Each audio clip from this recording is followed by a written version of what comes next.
Bismillahirrahmanirrahim. Бүгінгі тәжвид сабағымызда біз қарсылашы жоқ сипаттар менен танышып өтөбүз.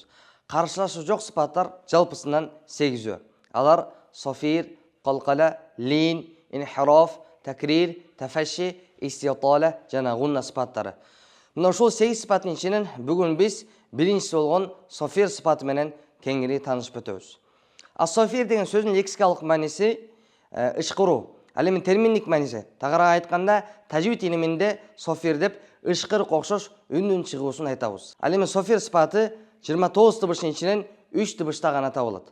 Алар сот, син жана зай тыбыштары. Бул софир сипатынын максаты мына ушул 3 тыбышты айткан учурда ышкырык окшош үндүн чыгарып софир сипатын баса белгилеп ошол тыбыштарды туура талаптагыдай чыгаруу. Мисалы, синге мисал берсек, бисмилла.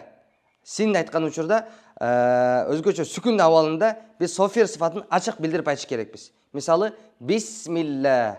Эгерде биз софир сифатынын басым жазабастан, көңүл бурбастан айтып койсок, анда бул тамга бул тыбыш кемчиликтүү болуп чыгып калат. Мисалы, бисмилла, бисмилла деп кыскача толук чыкпай калат. Ошондой эле сотко мисал ясла, ясла, ихдинас сирата. Ошондой эле зай тыбышына мисал берсек, визро.